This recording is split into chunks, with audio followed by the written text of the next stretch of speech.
Now, you probably noticed I don't feel about that war the way we were told we were supposed to feel about that war, the way we were ordered and instructed by the United States government to feel about that war.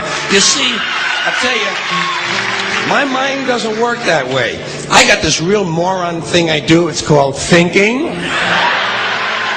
And I'm not a very good American because I like to form my own opinions. I don't just roll over when I'm told to. Sad to say, most Americans just roll over on command. Not me. I have certain rules I live by. My first rule, I don't believe anything the government tells me. Nothing. Zero. Nope.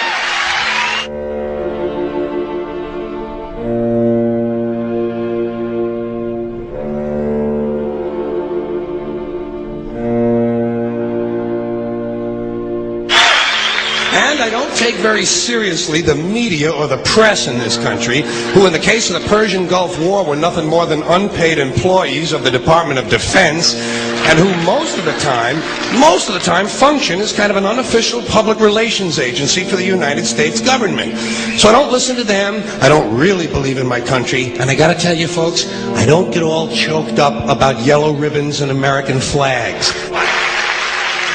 Now, to balance the scale, I'd like to talk about some things that bring us together. Things that point out our similarities instead of our differences. Because that's all you ever hear about in this country is our differences. That's all the media and the politicians are ever talking about, the things that separate us, things that make us different from one another. That's the way the ruling class operates in any society. They try to divide the rest of the people. They keep the lower and the middle classes fighting with each other so that they, the rich, can run off with all the fucking money. Fairly simple thing, happens to work.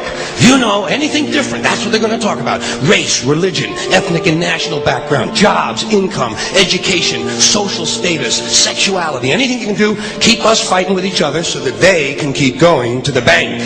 You know how I describe the economic and social classes in this country? The upper class keeps all of the money, pays none of the taxes.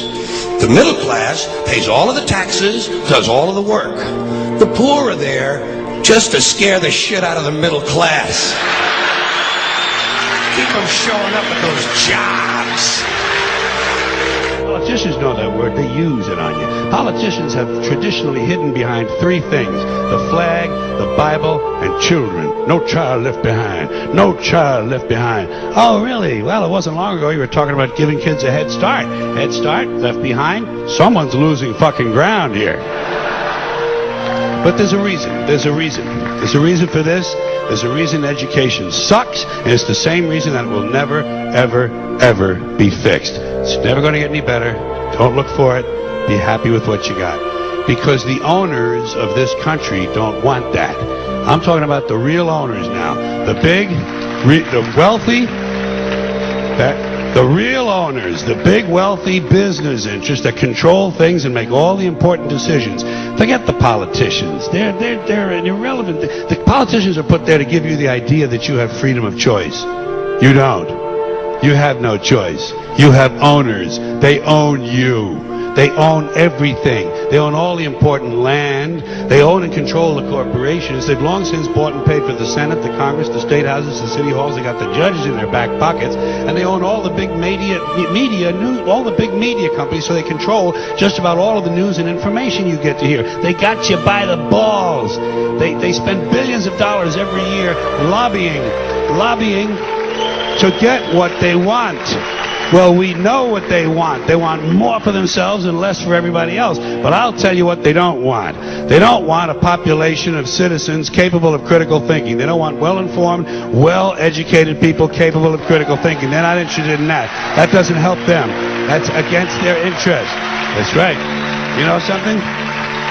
They don't want people who are smart enough to sit around the kitchen table and figure out how badly they're getting fucked by a system that threw them overboard 30 fucking years ago. They don't want that. You know what they want? They want obedient workers.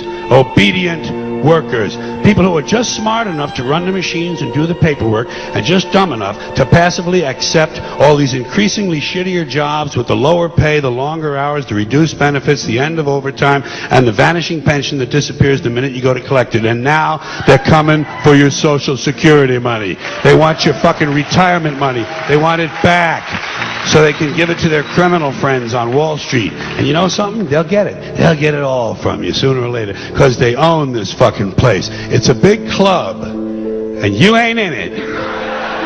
You and I are not in the big club.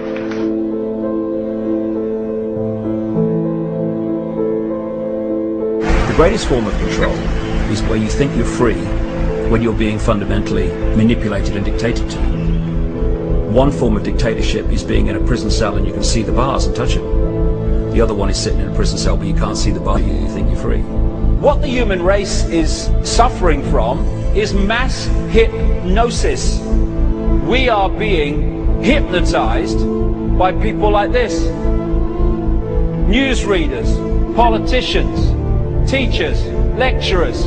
We are in a country and in a world that is being run by unbelievably sick people. The chasm between what we're told is going on and what is really going on is absolutely enormous.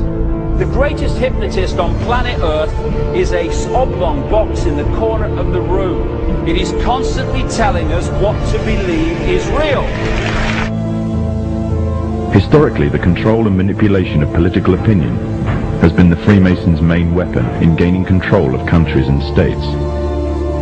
Once in control of the rulers and politicians of a country, laws and political structures could be changed in accordance with their agenda.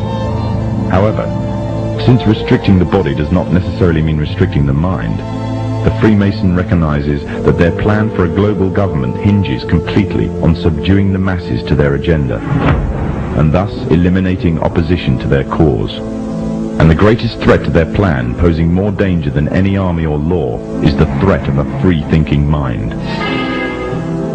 In order to eliminate this threat and to achieve their objective, the Masons have set about the boldest plan ever devised: the complete control of every aspect of human life, your life. And the weapons they are using against you are in your very homes, entertaining you and your children, and gradually indoctrinating you without you even realizing.